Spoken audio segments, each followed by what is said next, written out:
I'm in this empty swimming pool and I'm gonna climb out. I'm inside the basement of a cabaret theater. I'm walking up the steps, climbing out of the swimming pool. Now against the wall there's a step ladder, there's this ladder. I'm gonna climb up the ladder, it's very treacherous. It's against the wall, it's a metal ladder. There's a trap door at the top. I'm opening up the trap door. I'm getting out of the trap door and I'm on the stage. There's another ladder. I'm going to the upper worlds to meet a teacher in humanoid form. I'm going to the upper worlds to meet a teacher in humanoid form. I'm going to the upper worlds to meet a teacher in humanoid form. I have to find the passageway up. There's a tornado of papers obscuring my view of the ladder.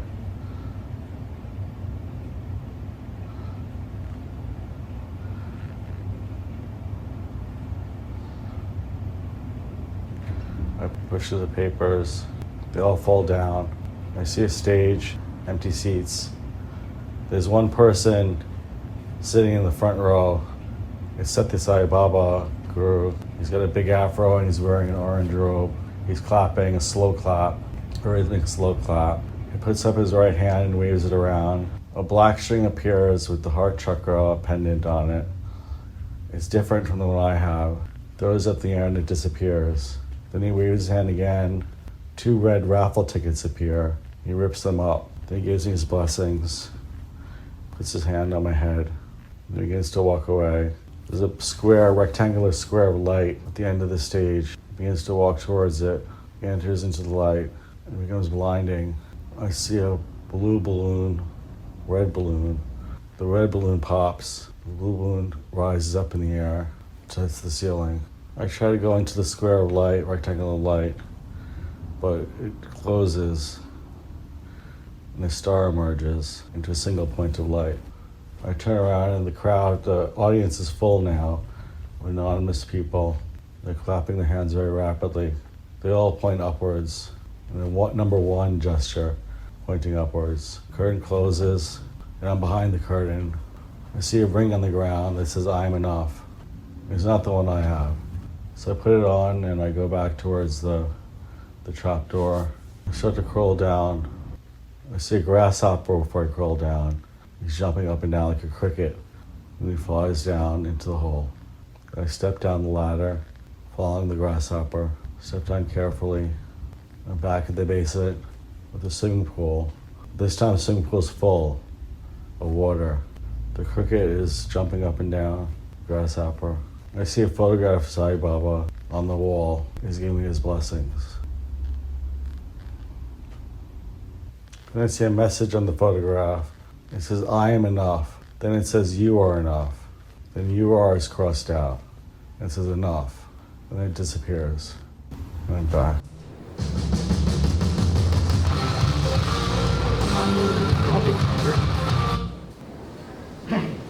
So the question, who is asking? Who is asking is the question. When we think about concepts, I was talking a little bit about like myself as being like many layers. Like I think of myself as, I'm seen as, and like all the different ways in which we exist in the world. There's a variety of ways in which we exist in the world. There's so many. We exist in everyone's mind, and and as a appearance to mind. So when we ask who's asking, it's like the identity becomes really unclear. So like when I'm talking about myself as a 17-year-old, who is speaking? The kind of question is calling there. We still have, this is the 3rd act, and I'm telling you the other half of Pineapple Incident. So there's more. There's more to this story. Because it would have been confusing if I told you the whole year story through chronologically. So I kind of split it in half, kind of paralleling the actual act of placing the watermelon. Yeah, wouldn't have been as impactful as the watermelon incident, but anyway. So now I have a band on my wrist that I got that says "One must imagine Sisyphus happy." I got that recently. It's from Albert Camus quote. And Sisyphus, those of you who don't know, is a Greek mythology. He pushes the boulder off the mountain, and he's condemned to. The boulder goes back to the bottom. He's condemned to constantly repeat this. And there's something about that repetition, that routine, the repetition. That to imagine him happy, it takes a leap of imagination. You're talking about imaginative muscle, cognitive muscle, to like imagine something. And it takes a little cognitive muscle. Like when you meet someone, you start dating someone, they're like, let's get, what if we were to get married? What would we name our kids? That's like a little bit of a leap that many people shook away from. Like, guys, this girl's crazy. Like, I can't even imagine on a first date being married to the person because that's like a little weird, right? And it's a little weird. So anyway, imaginative leaps like that are what philosophy is all about. Like just taking these leaps and thinking about what would the world be like if, or what if, something like that, right? So I have the then one must imagine system happy. To imagine what would it be like if we were happy in our daily routine, if this is it, right? And then it says, inside it says, the struggle itself is enough to fill a man's heart. So basically just the process of the struggle, and it's Albert quote. But then in high school, I was really into Jean Paul Sartre, right? And like, you know, and I'm not really sure even now, like what the correct pronunciation of that word is, of Sartre is. But I would like to say whatever I felt like it, like, you know, because, you know, like, I'd be like, you know, no one's smarter than Jean Paul Sartre. Then I'd be like, Sartre. Then I'd be like, Sartre. I'd say I could butcher it any way I wanted. I could probably do like endless thing just on that, but I think we'll save ourselves that loop, the endless loop. That would be itself like an endless loop. But I had the career goal of going into the theater. I wanted to go into theater, I wanted to go into the arts, and you know, at high school level they have the spring musical and the sing, which are both musicals. They assume that students want to be singing and dancing. And I was like, hard pass, you know, like triple threat, okay, but I'll take a normal straight drama, like just to like, you know, even a comedy, but like where they're speaking, like not singing. You know, is that really like that difficult to imagine for high school students to be able to do regular plays? Like they have these two major productions. There's no room for like normal, you know, theater. So I was like, you know what? I'm gonna invent my own opportunity and create a night at the theater. My senior high school, I'm like, I'm gonna create a night at the theater. And I asked the guys, the drama teacher. I said, can you be the advisor? So of course he's like, I'll be the advisor on the paper, but I won't show up to rehearsals, but go ahead, do your little thing. And you know, he trusted me enough to be like, do your little thing, and you know, in case you need anything, ask me, because I'm so knowledgeable about theater. You know, I'm a high school theater teacher, and I was thinking quite a lot about theater. And I was like, yeah, of course you did. And I'm sure he did, but I was reading Sartre. I don't think he read. I think he was equipped to like get into like kind of headiness. That anyway. So we were just we met. I cast it. Like I did do a bunch of the, you know, hoops that I needed to do. I cast it. I had three cast members: Joe Garson, Inez, and Estelle. Those three characters, and they're all trapped in hell, and they're basically like negotiating hell, right? So I'm like, oh, you know, I really liked it. The play, it obviously resonated in high school life. You know, being in high school felt a lot like being in hell, right? So I was like, I could see the parallels there. So we did a couple months of audition, a couple months of rehearsals. I was navigating, you know, I was able to see, you know, the characters and direct them in a certain way and give my interpretation, you know, just doing this kind of basic functionality of a director. But then the lead actor, like Joe Garson, was like, you know what, I'd rather play hockey than, you know, has like sports thing going on. So I'm like, really? Like, I'm like, you know, I was like, that seems a little too much for, you know, that level. Like, at least he was able to come to like put up with a few rehearsals. But, you know, then he was like, I'm gonna go off. So then I was like, I have a three-pronged approach to coming back from this. Because there's one thing about me is like, as you get to know, is I'm very like kind of strong-headed, let's say. Once I get my mind set on target, I'm locked and loaded, right? So I'm basically locked and loaded to this production, despite the fact that I'm the actor lot. There's no choice to be like, I got this, you know, like that's not an option. The option is go forward, you know, and march on, or like basically, you know, I don't know. There's no other option. So I kept going, and I had a three-pronged approach. My AP European history teacher was like, let's do a 10-minute presentation on intellectual, he signed, we attended a presentation on intellectual thinker of 20th century. And I'm like, of course, I'll do Jean Paul Sartre. And I did like an infomercial, what he called it, on No Exit, the play that I was producing in a few weeks. Coming soon to a auditorium near you is No Exit, as directed by your classmate, if you're anything. And like, I don't think I used that drive for that, but anyway, the point is, might as well have. I was like, DJ Robin thing. I was like, like, we're going to produce this, and like, it's really great, getting the ideas, and Jean Paul Sartre is such an intellectual badass, and how I aspire to be just like him, or whatever it is. And people were like, oh yeah, really great, really great. And then the second part of the approach, I got asked by a student to teach on the newspaper, the Style and Vamps. And I put down as my greatest achievement an event that had not happened as of yet. I'm like, my greatest achievement is me pretty much planning to do a night in the theater, and you should come because it's going to be my greatest achievement. So, like, that was my strategy. My third pronged approach was, yes, Spring Musical was just ending. And I had a character in Spring Musical. It was we were doing a production of Annie, and I was playing the major role of Hal. I don't know if you know this, but Hal is one of FDR's cabinet members. And FDR appears in the scene where, you're probably asking, FDR appears in the scene where he's like trying to figure out the parentage of Annie. And somehow the President of the United States gives him, it's like fact, you can, the Broadway, I'm not making it up. But the Broadway show was like, FDR gets involved in figure out the parentage of Annie. And then Hal's like, has some line. Unfortunately, I wish I remember line, something like, yes, we'll find him. We'll find out something. I don't remember. I had like one line.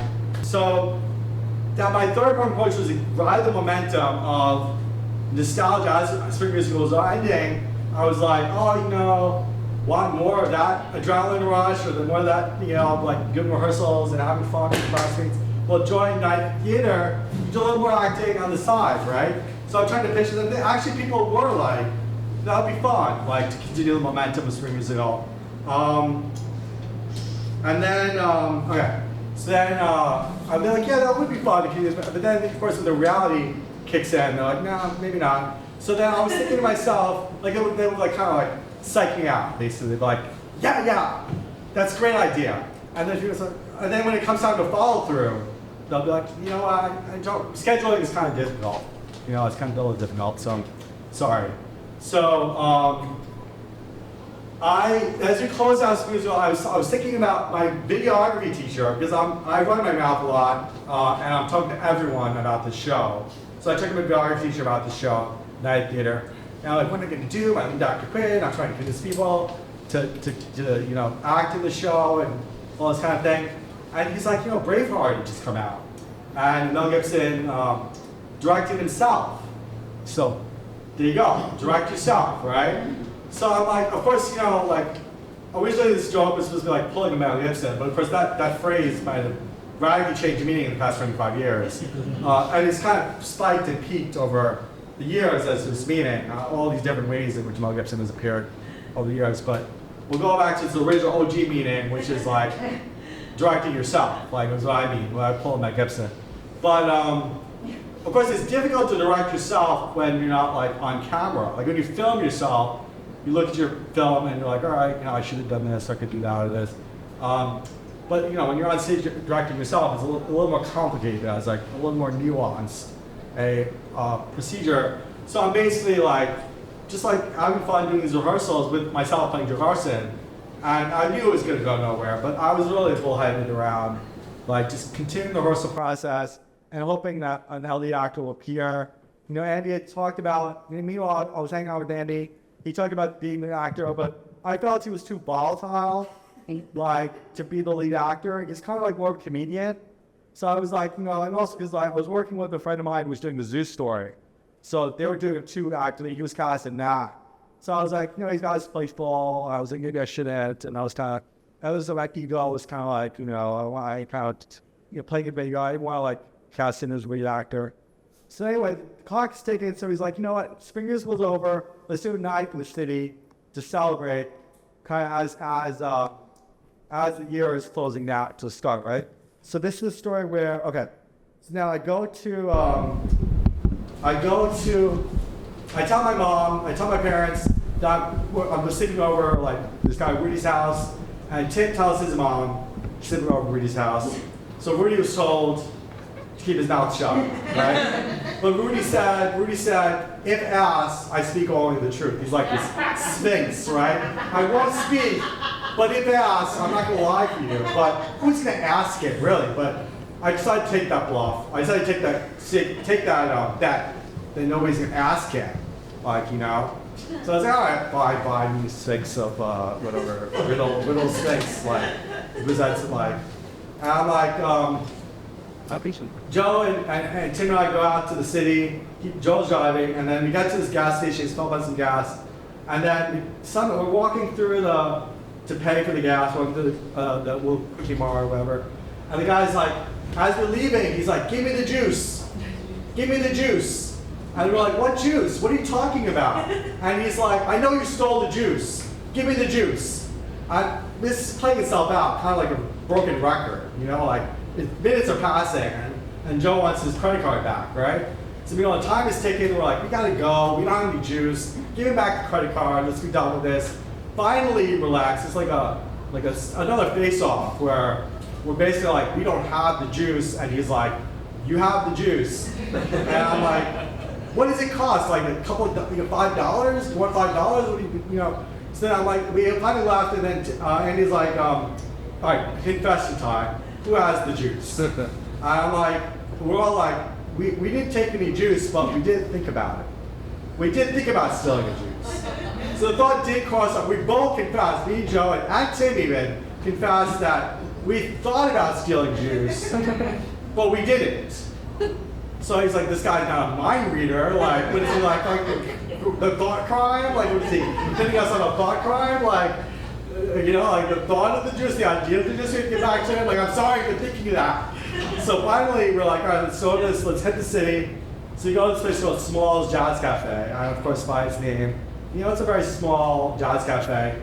And I bought a 6-pack of Sam Adams because, you know, it's quality. You get most of your money when you just buy it. I buy the 6-pack. You know, I think percentage-wise, you know, you're getting a good deal on that, right? Rather than buying like 2 beers. So I bought the 6-pack. And they're all bottles, you know, I know, but so somehow I'm getting fed these beers. And like, because I'm drinking out of like, you know, I'm quickly losing track of how many beers I'm drinking. I'm like pretty much verging on blackout drunk. And then like, I remember this cute like normal adult woman who was like around like 17. And I'm like, where you from? Where you from? Germany? She's like, no. I think this is now initiated a game, right? Like, where I would guess where she's from.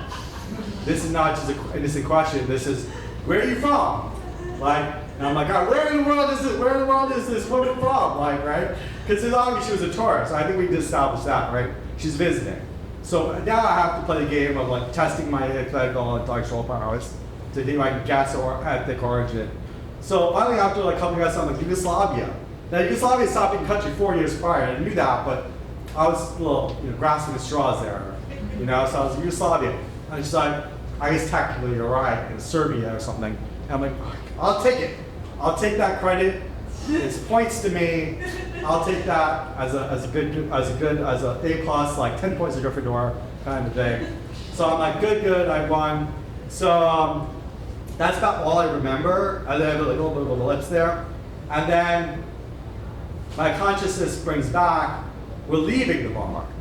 So, and allegedly, you know, I was told I threw a beer bottle over my shoulder. I don't believe that.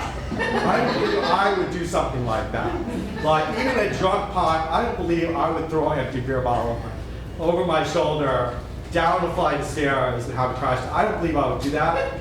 Let the witness show that the character of, you know, me and BJ is like not to throw beer bottles, you know, like over my shoulder. I don't think that in my character I could do that, you know. Like, just doesn't, it's not characteristic of me.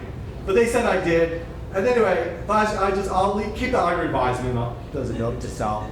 It's possible, but hearsay. hearsay. I don't know what legal term I would use, but something like, until I can have direct access to that memory, I'm gonna have to put a pause on that, up for review.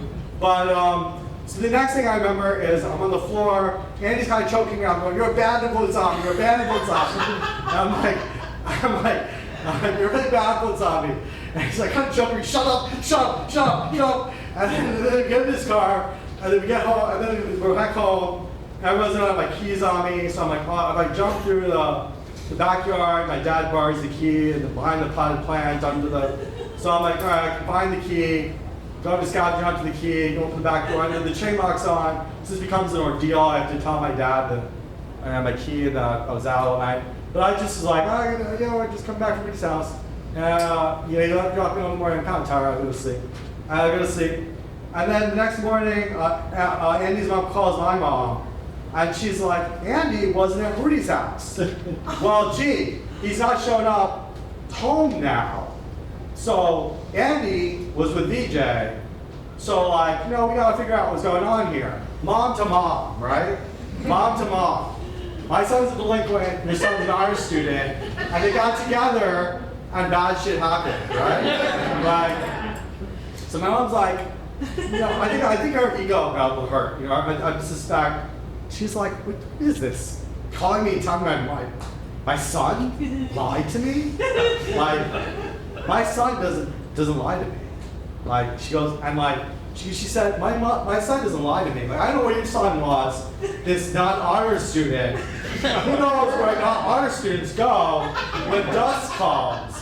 But an honor student don't lie to his mama, right? So I'm standing there like, oh shit. My mom just showed that mom whose mom is better. Like, she showed that mom to the end off, like that face off. But also, there's nothing worse than there's nothing worse in the world than being trusted when you're a blatant fucking liar. Like, I lied to her face, and she's trusting me, and that really touched me in a way that I know it for future reference. And then my sister was like, you should call Rudy's mom.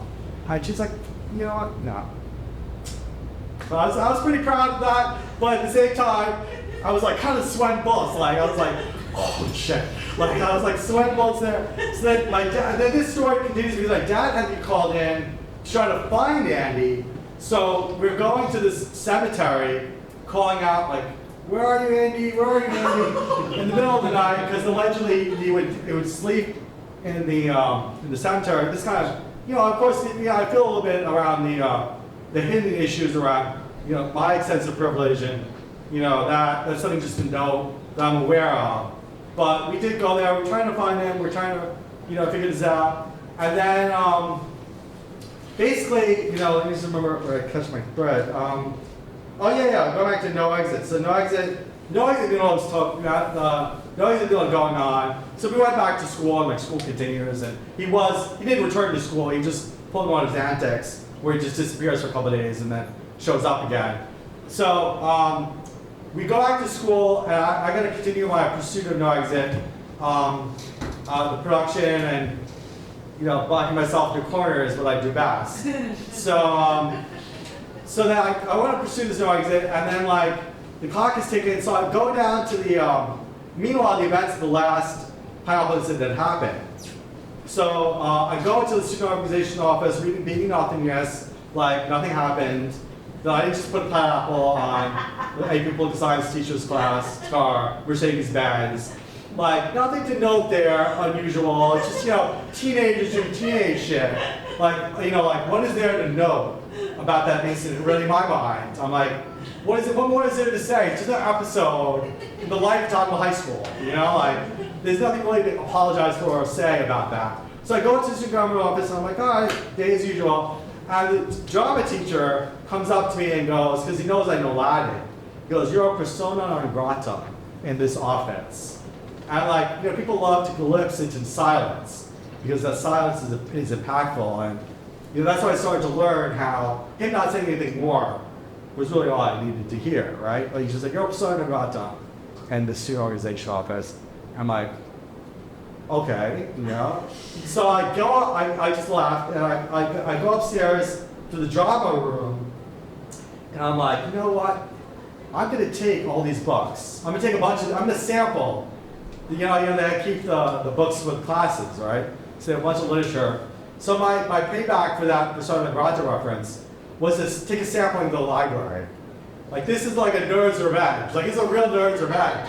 Like, you tell me I'm persona non grata and kick me out of the student organization and tell me basically, like, you're not gonna back my no exit play anymore. He's not gonna support me as advisor. He's not gonna support me on the production no exit anymore. So you basically communicate that we're done. Like I'm not gonna be like backing you on that because later on it's communicated like, because you broke rights, So I basically go there, I sample their library, and I'm like, I'll do this for the nerd's revenge. And the school year is ending. I'm still trying to figure out how I can make this happen, no exit happen. I'm like, oh my, it sounds almost like a prank call. They called the administration, and I'm like, how much does it take to rent out the auditorium to this time of high school? They're like, what are you talking about? Like, how much money would it take to like rent it out and I'll do my own performance? I'll just direct my, I know what I'm saying. Anyway, I was like, I'll just do the performance, whatever it takes. At one point, Andy and I go into Willowbrook. We sneak into this abandoned wellness hospital that was covered by Geraldo Rivera as being like, it's one of the abandoned buildings in Staten Island. We sneak in through the window, we're like, we'll film, no exit here, perfect apropos, like backdrop. It's like a really decrepit building, and we'll film no exit, which is like in hell, and the really great atmospheric tension. But then I had to go to college, so pretty much we're like I told the lead actress, memorize your lines. We're gonna do this. That's the last time I saw her for like 20 years. So as far as she's aware, there's still a chance to get out in like 2025. This is a picture. That's me at the bottom. And then there's just some people who were involved in the, Andy's not pictures, but there's some people involved with production. Get back. If you go to my SoundCloud, you'll see how I did a journey with the polar bear. And then polar bear kind of told me some stuff that was interesting, but it's not as important to the story.